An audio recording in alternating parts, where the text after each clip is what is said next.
Dan Nabi bangga ketika kita paling banyak di situ.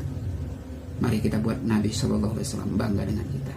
Mari. Bismillahirrahmanirrahim. Assalamualaikum warahmatullahi wabarakatuh.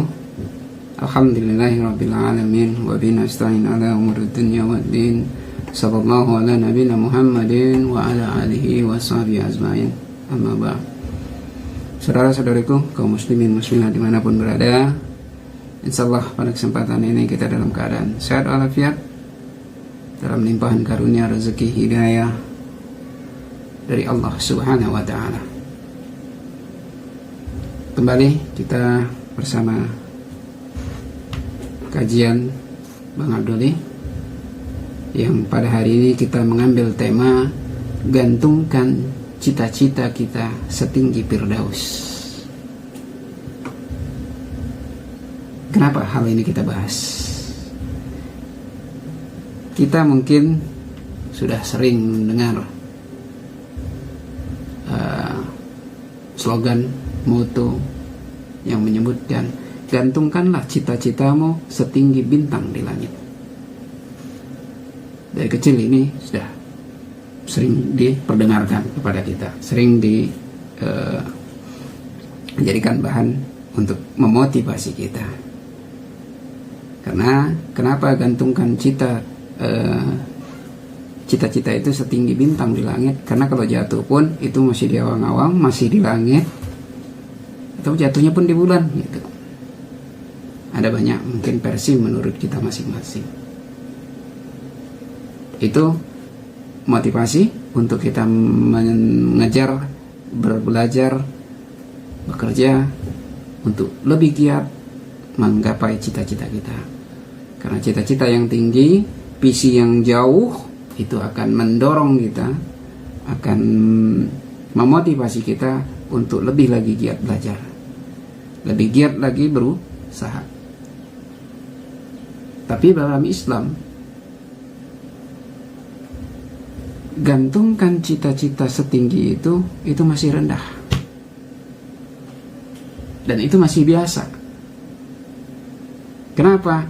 Karena bintang di langit dalam pandangan kita itu masih dalam langit dunia, langit pertama.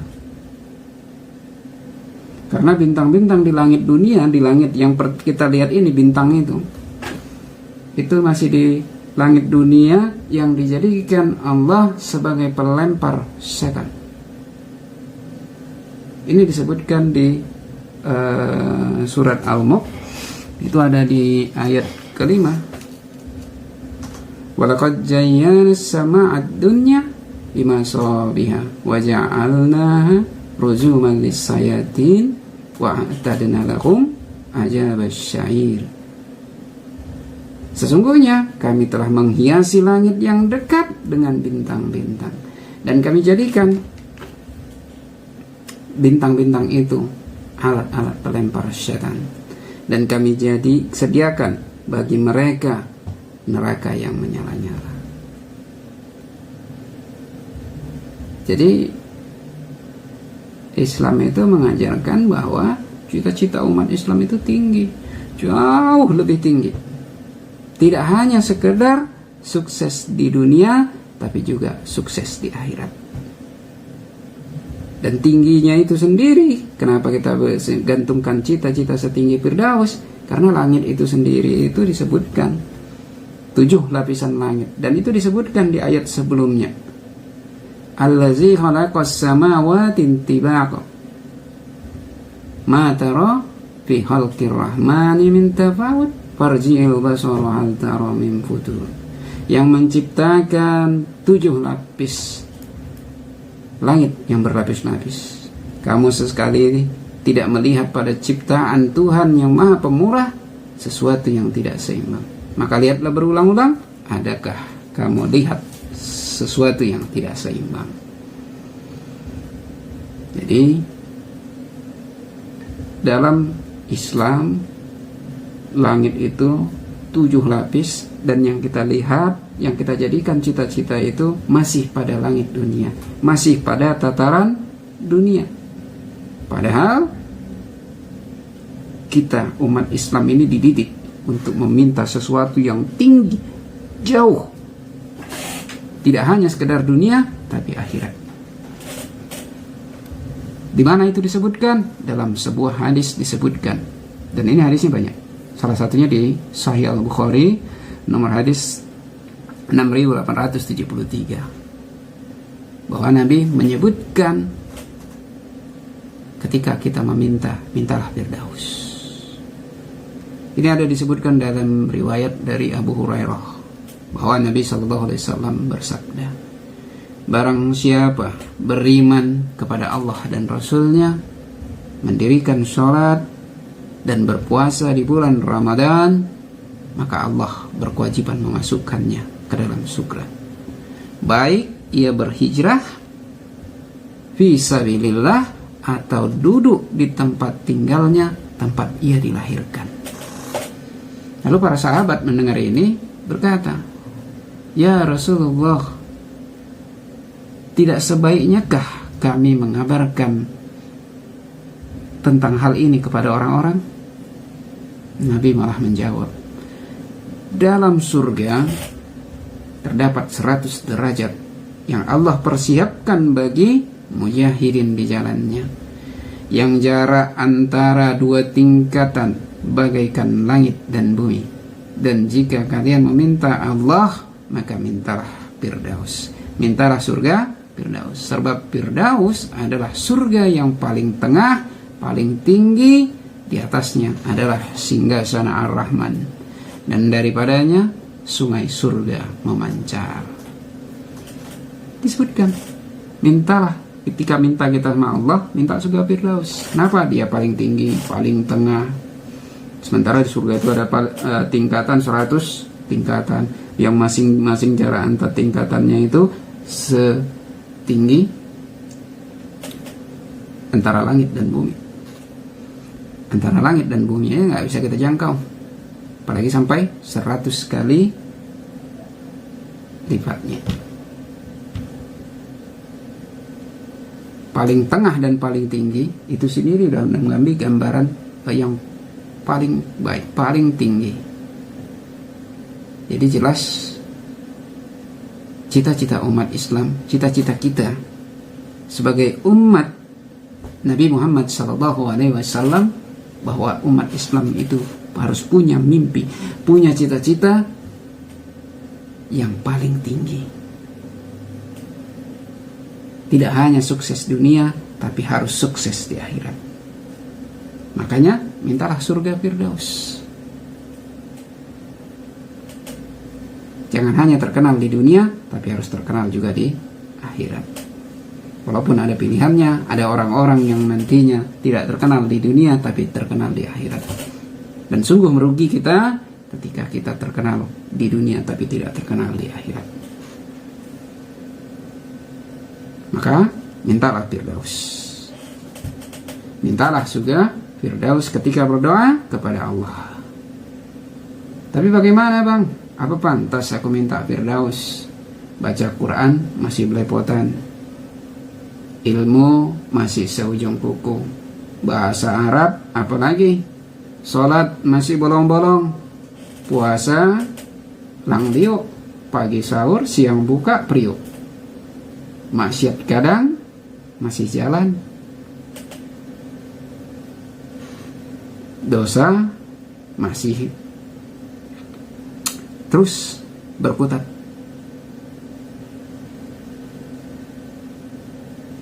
Pertanyaan-pertanyaan ini memang sering terlontarkan. Namun, kenapa hal-hal remeh ini menjadi batasan kita untuk meminta kepada Allah? Bukankah Allah itu Maha? Bukankah Allah itu Ar-Rahman Ar-Rahim?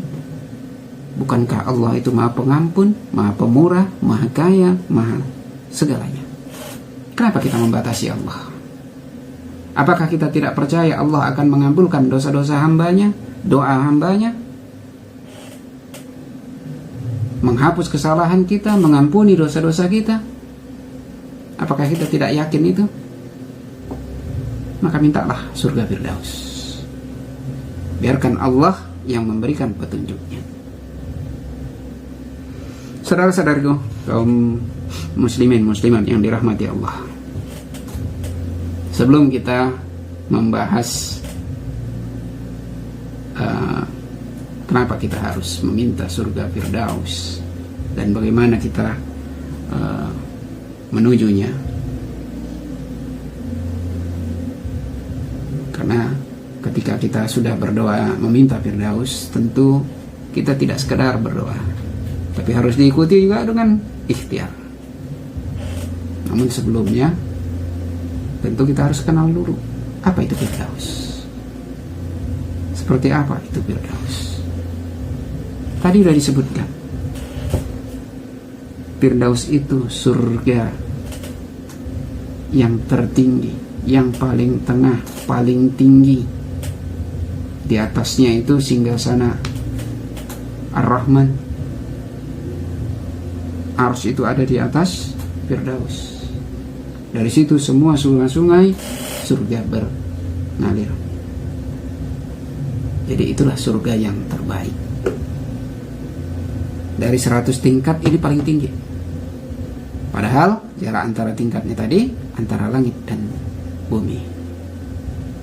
Ini surga bisa dimasuki dari mana pintu surga itu. Jadi dari manapun pintu surga itu, orang yang bisa masuk dari mana saja pintu surga, maka ia akan masuk ke dalam surga Firdaus. Bahwa surga Firdaus itu, surga itu memiliki 8 pintu. Jadi jika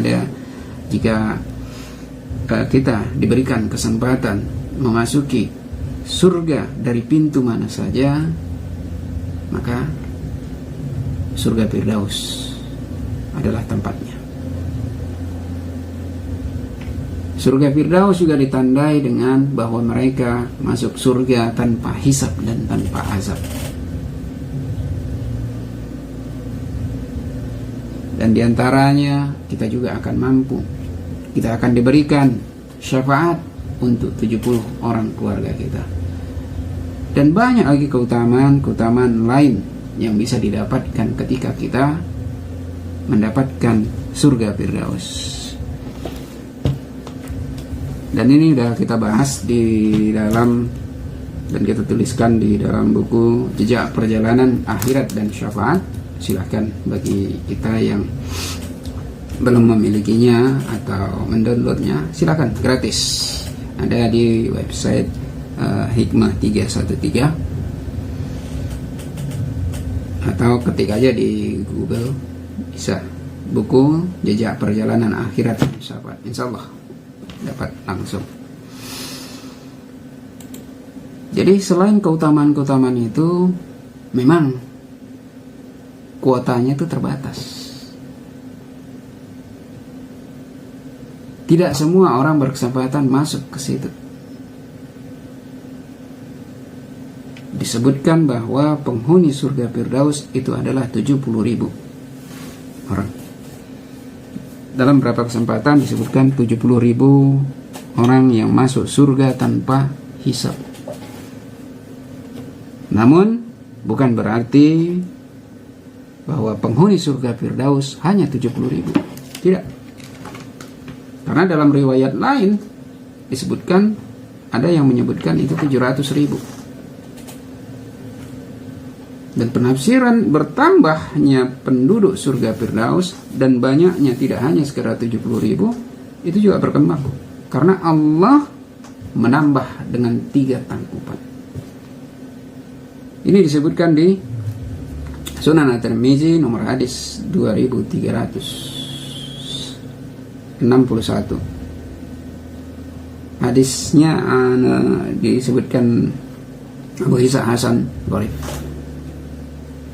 bahwa Rasulullah SAW bersabda, ini dari riwayatnya Abu Umamah, Rabbku berjanji padaku untuk memasukkan 70.000 orang dari umatku tanpa hisab dan azab. Setiap 1000-nya bersama 70.000 dan 3 tangkupan. Dari tangkupan Allah. Jadi dari sini bisa kita nilai bahwa tidak hanya sekedar 70.000, Tapi bisa bertambah karena setiap 1000-nya bersamanya ada 70.000 orang dan 3 tangkupan dari tangkupan Allah.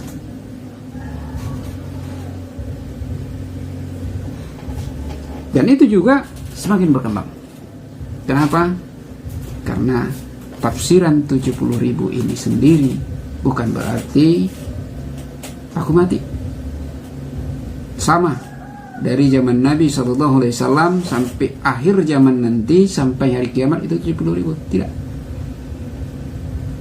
Karena bisa berbeda. Karena hadisnya tadi yang meminta surga Firdaus itu berlaku seterusnya. Ketika disebutkan itu hanya pada zaman Nabi SAW, berarti sudah ditutup ketika Ukasyah berdoa agar dimasukkan ke dalam surga Firdaus. Lalu sahabat Ansor yang meminta selanjutnya agar dimasukkan juga ke surga Firdaus, Nabi SAW menyebutkan, kamu sudah didahului oleh Ukasyah. Jadi artinya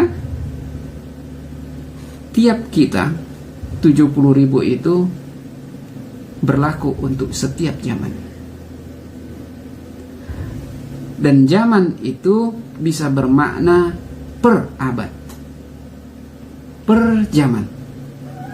Zaman Nabi SAW 70.000, zaman sahabat 70.000, zaman tabi'in 70.000, dan begitu seterusnya. Karena tidaklah mungkin kita ditandingkan dengan amalan orang-orang yang terdahulu. Jadi kita dipertandingkan dengan zaman kita masing-masing, dengan orang-orang terbaik di zaman kita masing-masing. Karena memang untuk masuk ke surga Firdaus tentu adalah berlomba-lomba. Karena disebutkan di surat Al-Waqiah, disebutkan was-sabiqun as-sabiqun, orang yang beriman yang paling dahulu.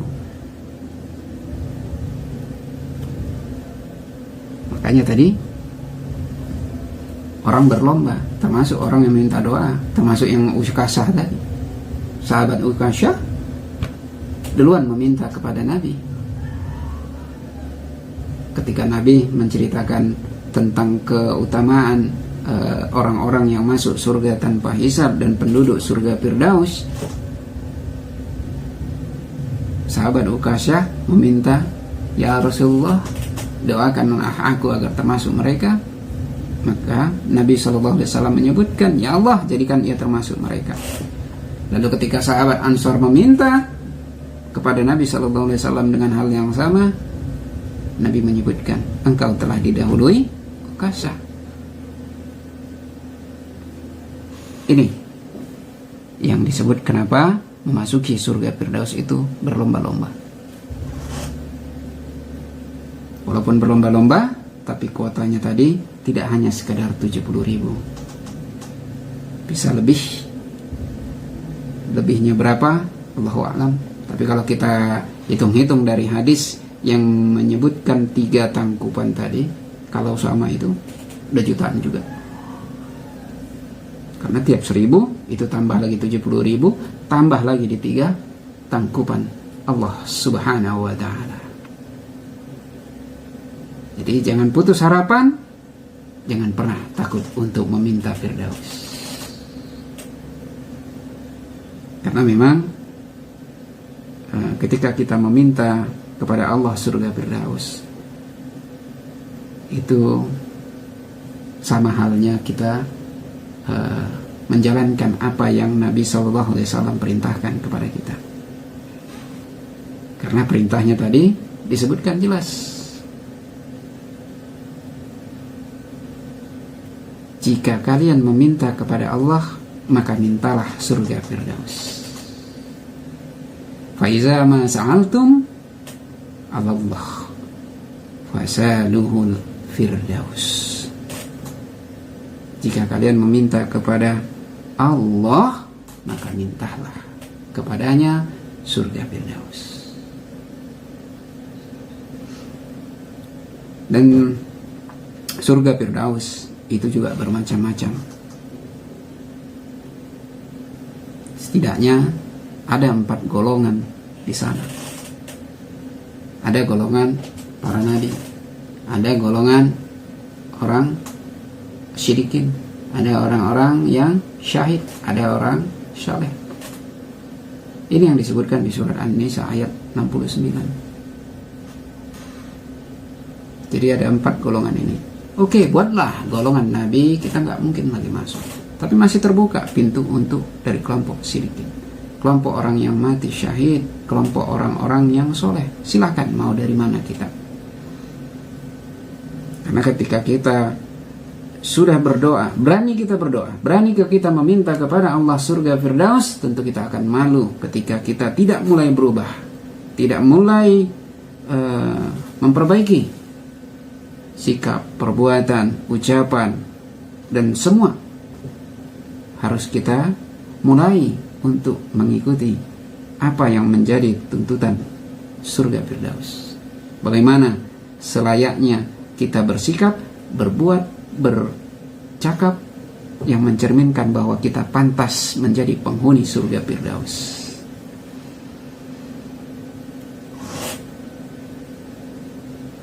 Di antara surga Firdaus itu disebutkan adalah para mujahidin.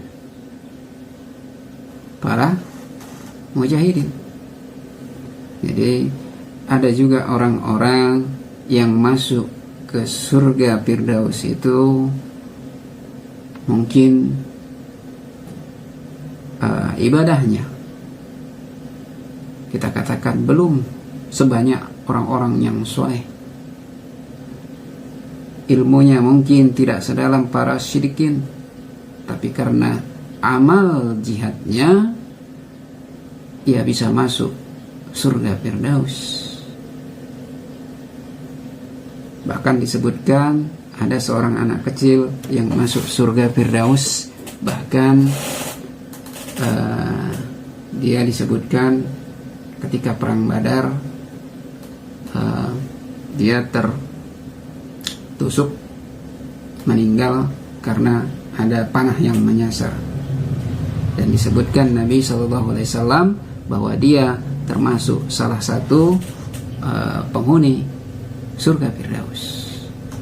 Ini juga banyak hadisnya ini. Salah satunya ada di Sunan At-Tirmizi nomor hadis 3098. Siapa dia? Dia adalah Al-Haris bin Suraqah. Ketika soal perang Badar, ia terkena panah yang nyasar. Lalu ibunya mendatangi Nabi SAW sehingga bertanya, beritahukanlah padaku tentang Haritsah. Bila ia mendapat kebaikan, aku akan mengharap pahala dan bersabar. Tapi bila ia tidak mendapat kebaikan, aku sungguh-sungguh akan dalam berdoa. Lalu Nabi SAW menyebutkan kepada ibunya, hai Haritsah, sesungguhnya di dalam surga itu ada surga lagi bertingkat-tingkat, dan sesungguhnya putramu mendapatkan Firdaus tertinggi. Firdaus adalah bukit surga, tengah-tengah surga, surga terbaik. Ini disebutkan Nabi SAW. Padahal kalau kita sebutkan tadi, ia masih anak-anak, meninggal dalam perang, kena panah yang menyasar. Namun Allah ganjar dengan surga Firdaus. Oleh karenanya jangan berputus harapan. Mintalah surga Firdaus. Lalu ada juga yang pendapat yang menyebutkan bahwa bukankah daripada mungkin mengejar sekadar surga, padahal ada ridha Allah. Bukankah ridha Allah lebih utama daripada surga Allah? Kedua hal ini tidak perlu menjadi pertentangan daripada pembahasan dalam kitab. Antara surga Allah dengan ridha Allah, itu dua hal yang berkaitan. Jika Allah ridha kepada kita, maka Allah akan berikan surganya. Dan jika Allah berikan surganya, maka kita tahu akan ridha Allah. Karena di dalam surga Allah akan memberikan ridhonya.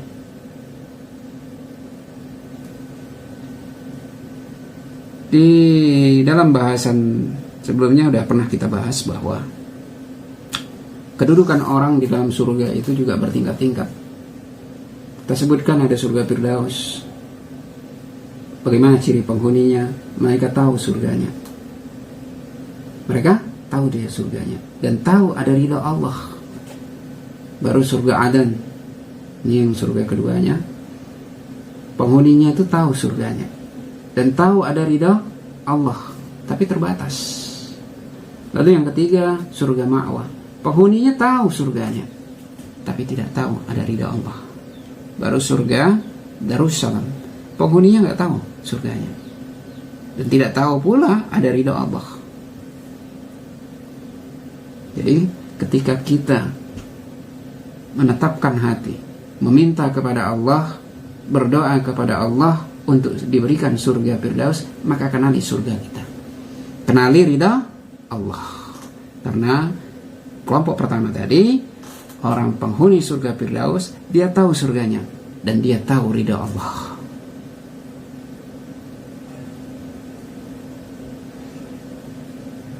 Baru yang kedua tadi, penghuni surga dan dia tahu surganya, tapi dia tahu juga ridha Allah, walaupun dia mengetahuinya terbatas. Jadi silahkan kita untuk terus mengembangkan diri, tidak perlu mempertentangkan antara surga Allah dengan ridha Allah. Keduanya saling berkaitan. Lalu kenapa pula lagi kita harus meminta surga Firdaus? Bahwa ketika kita meminta surga Firdaus, ini berarti kita menyenangkan Nabi SAW. Kenapa menyenangkan? Yang pertama, kita menjalankan perintah beliau. Tentu Nabi akan senang ketika kita menjalankan perintahnya. Apa yang beliau perintahkan kita kerjakan. Tentu dari situ saja Nabi SAW akan senang. Namun ada senang yang lain, ada kebanggaan Nabi SAW yang lain ketika kita meminta surga Firdaus. Kenapa? Karena orang-orang penghuni surga Firdaus ataupun yang di bawahnya surga Adan tadi, itu adalah orang-orang yang akan berkumpul di Telaga Al-Kautsar. Di dalam buku ini sudah kita bahas juga bahwa orang-orang yang berkumpul di Telaga Al-Kautsar adalah orang-orang yang selamat. Orang-orang yang selamat. Orang yang selamat dari sirat, orang yang selamat dari mizan. Dan di hisabnya pun mereka termasuk orang-orang yang masuk tanpa hisab dan orang-orang yang hisabnya diringankan. Dan mereka yang masuk ke dalam surga Al-Kautsar, mereka yang terbebas dari bid'ah, orang yang terbebas dari mengkufuri Nabi SAW. Dan kenapa orang-orang yang berkumpul di Telaga Al-Kautsar itu menyenangkan Nabi SAW?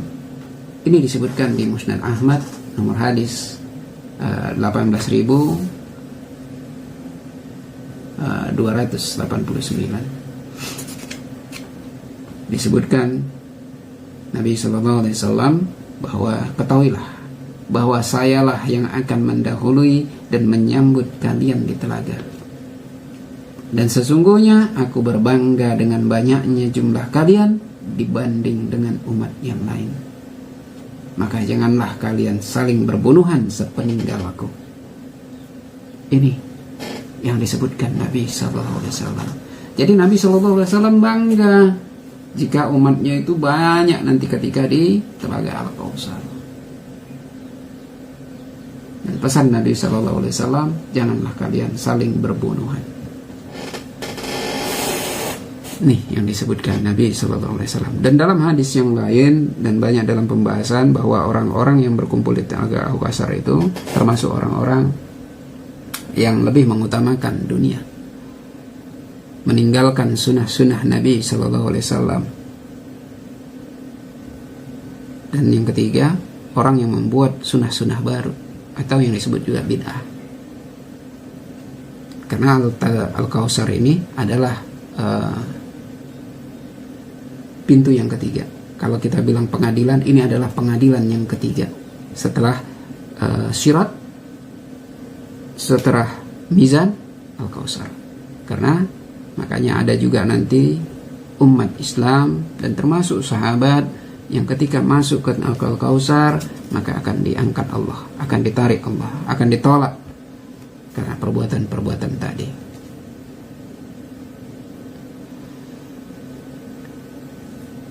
Lalu kenapa juga kita harus meminta surga Firdaus? Karena surga Firdaus orangnya itu bebas. Jadi ketika nanti di akhirat para penghuni surga Firdaus itu bebas memasuk pintu surga yang mana saja. Disebutkan surga itu ada 8 pintu. Jadi ketika nanti di akhirat bebas pilih mau masuk dari pintu mana aja.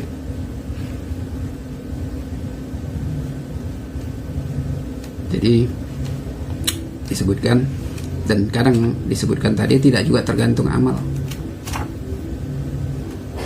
Disebutkan Nabi SAW, barang siapa bersaksi tidak ada sembahan yang berhak kecuali Allah satu-satunya dan tidak menyekutukannya, bahwa Muhammad adalah hambanya, utusannya, dan bersaksi Isa adalah hamba Allah, utusannya dan firmannya yang Allah berikan kepada Maryam dan ruh darinya, surga adalah hak dan neraka adalah hak, maka Allah akan memasukkan orang tersebut ke dalam surga betapapun keadaan amalnya. Sahabat Umair dari Junadah menambahkan bahwa maka mereka akan dimasukkan lewat salah satu pintu surga yang mana saja dia mau. Artinya ini sudah termasuk orang yang akan masuk surga Firdaus.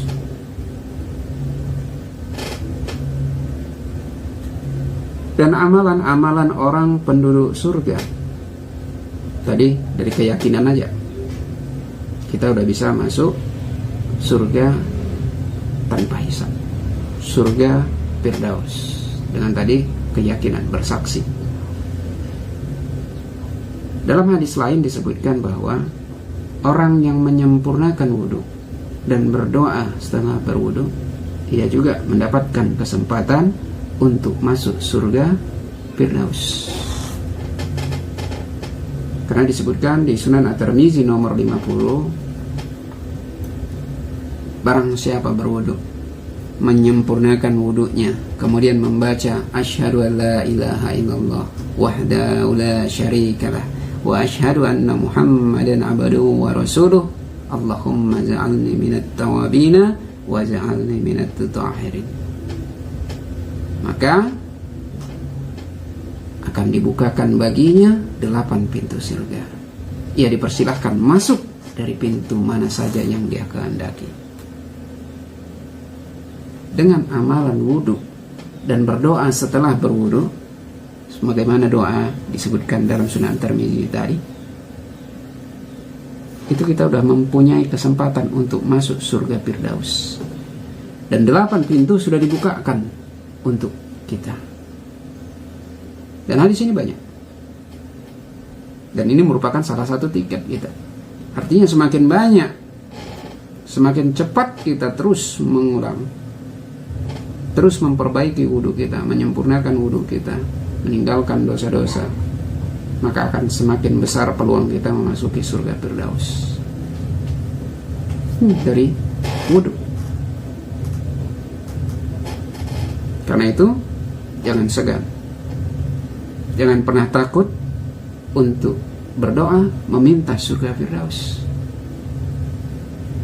Nggak mesti tunggu alim baru kita minta Firdaus. Jangan tunggu nanti, mintalah selalu dalam sholat surga Firdaus.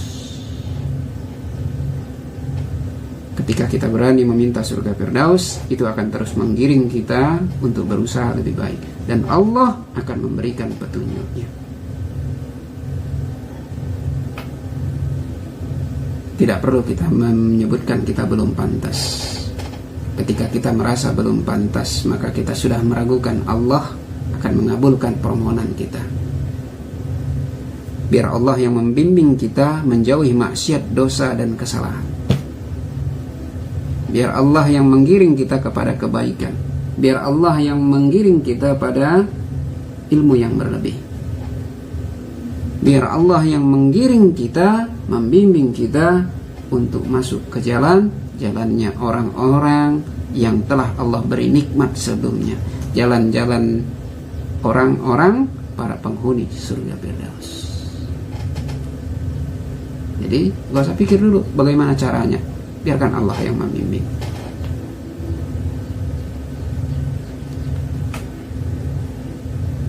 Di dunia aja kita, ketika kita sudah menetapkan tujuan, visi dan misi, maka visi dan misi itulah yang akan menggiring kita untuk mengejar kemana kita melangkah, kemana kita menuju. Sama seperti halnya ketika kita bercita-cita untuk menjadi seorang sarjana. Tentu kita akan berusaha untuk terus menempuh pendidikan, mulai dari mungkin TK, SD, SMP, SMA, baru masuk perkuliahan. Tapi ketika kita hanya bertujuan, bercita-cita hanya untuk bisa baca tulis, maka sampai SD aja mungkin sudah selesai pendidikan kita. Makanya ketika kita meminta Firdaus, maka kita akan digiring, akan dibimbing Allah. Dan kita akan terus juga berusaha untuk meningkatkan perbuatan, amalan-amalan yang bisa menjadikan kita termasuk penghuni surga Firdaus.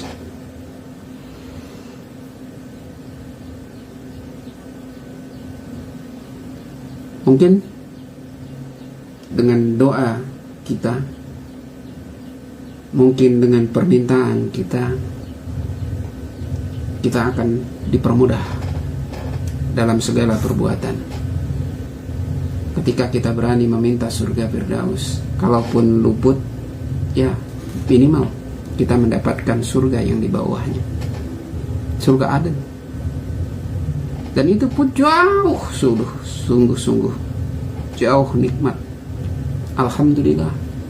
Karena surga Aden yang di bawah surga Firdaus ini juga surga-surga yang Allah telah ampuni dosa-dosanya. Hisabnya diringankan. Ketika nanti di akhirat, ketika nanti di yaumil masyar,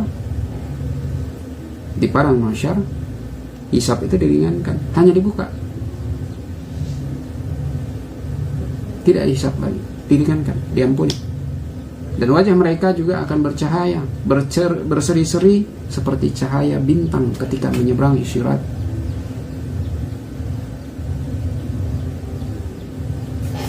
Dan banyak jalan menuju tempat-tempat terbaik ini. Ini yang harus perlu kita gali. Mudah-mudahan ini bisa jadi pembuka kita. Apapun amal kita, ada kesempatan untuk kita meraih surga Firdaus. Bahkan dengan sholawat sendiri, itu kita bisa memiliki kesempatan. Kita bisa memiliki tiket untuk masuk surga Firdaus. Kenapa? Karena disebutkan di Sunan At-Tirmizi nomor hadis 446 bahwa orang yang paling dekat denganku pada hari kiamat adalah orang yang paling banyak berselawat kepadaku. Ini disebutkan Nabi SAW dari riwayatnya Ibnu Mas'ud radhiyallahu anhu. Artinya apa? Ketika kita berada paling dekat dengan Nabi Muhammad SAW, tentu kita berada pada satu kelompok yang sama. Kelompok mana? Ya kelompok Firdaus. Karena salah satu penghuni surga Firdaus tadi adalah kelompok para nabi.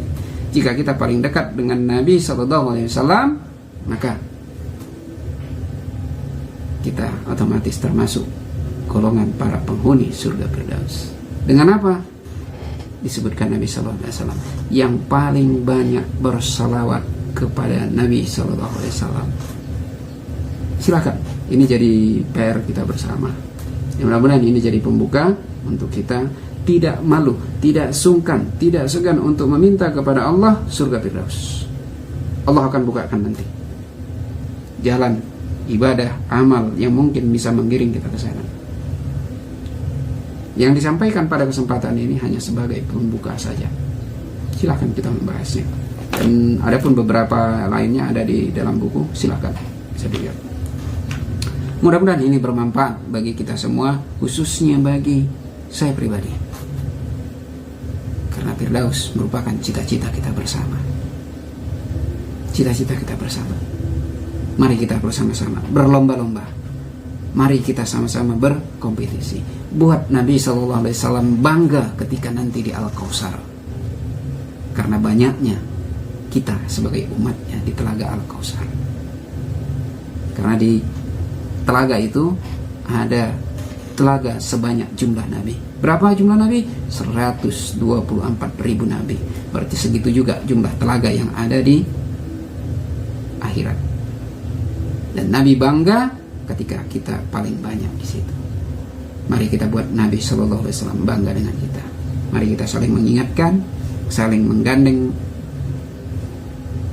para orang-orang di sekitar kita, keluarga kita, dan lain sebagainya, untuk sama kita bersama-sama menjadi orang yang terbaik. Wasabiqun as-sabiqun.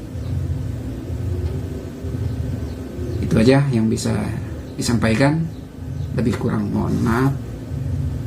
Jikapun ada yang benar, itu datangnya dari Allah, dan yang salah itu datangnya dari pribadi saya selaku hamba yang dhaif.